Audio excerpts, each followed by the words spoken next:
But Brentford were really good for their point, weren't they? And again, so many players in that team are performing well above the level we expect them to.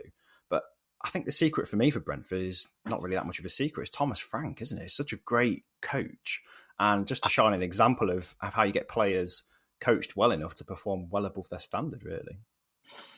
100%. And I can't speak highly enough of what Brentford have done while they've been in the Premier League. You look at the money they've spent in the last 10 years, they've only spent 170 million on that team. In 10 years, really? Yeah, 170 That's million. mad. That's the least of any Premier League team. I think the second bottom is Forest, who've spent 100 more million than that, so 270 million. So that's, Wow. it's drop in the ocean, really, isn't it? If you have a look at what they've achieved and the talent that they've been able to promote through the team. We forget about, obviously, players that teams have actually taken from them as well. Obviously, the likes of Ollie Watkins and players like that have obviously come from them. People forget about these things as well. And just the way they play, it's just, you've got to be in awe of it. And the way they go about their game. A point as well. I mean, you look at how it was, obviously, how it was achieved, and obviously there's a lot of controversy over the goal, isn't there?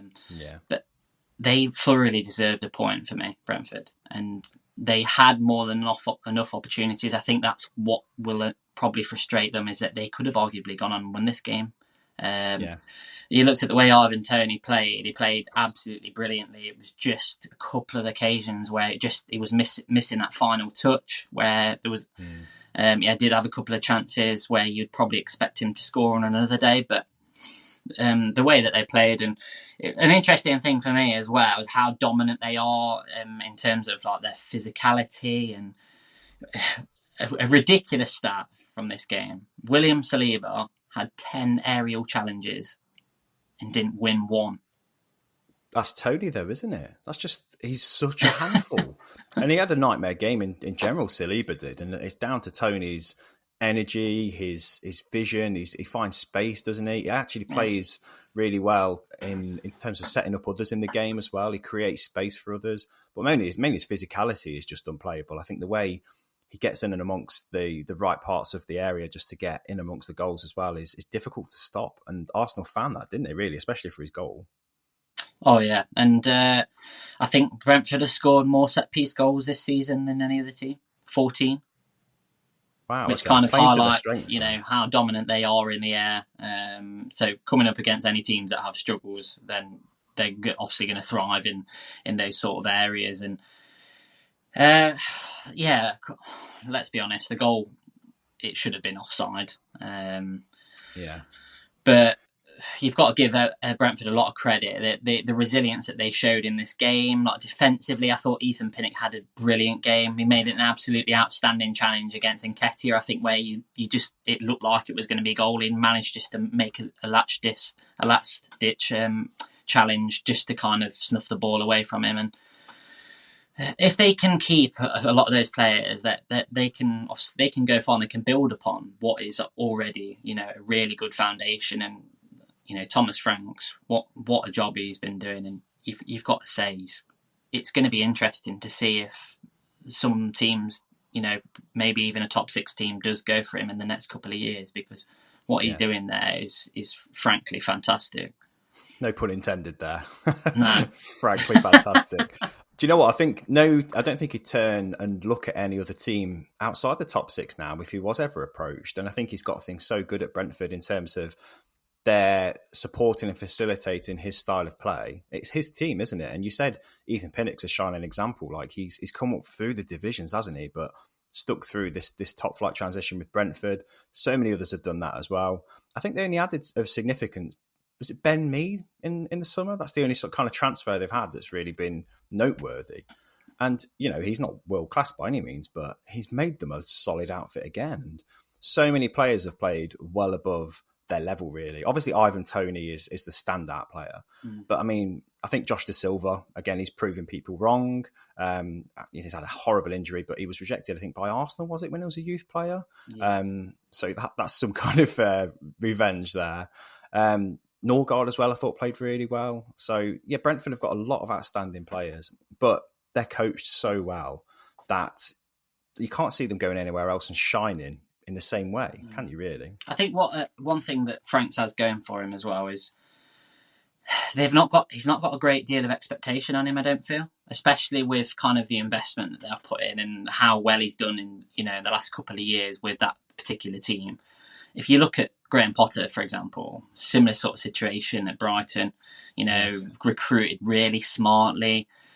He's gone into a completely different environment at Chelsea, and all of a sudden the pressure's on and the expectation is that much higher.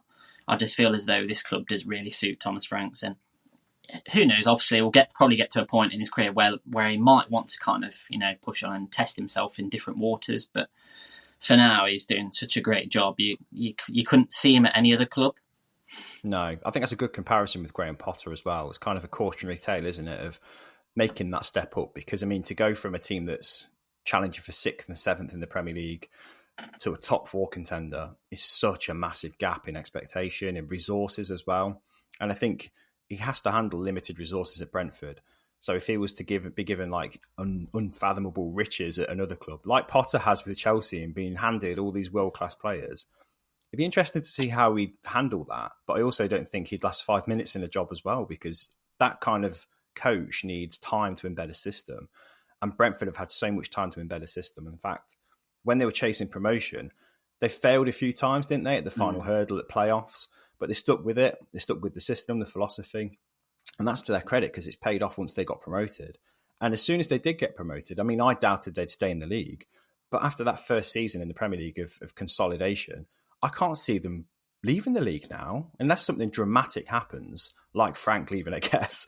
I can't see them being in danger of relegation, because they're so well run, so well organised. And I mean, what value do you put on some of their players now? Like if they were to sell any one of their assets, I mean, Ivan Toney, for example, I can see him at a club like Man United. I can see him at most Premier League clubs, to be fair. He's such an incredible player, but what value do you put on him? And how long is he going to stay there?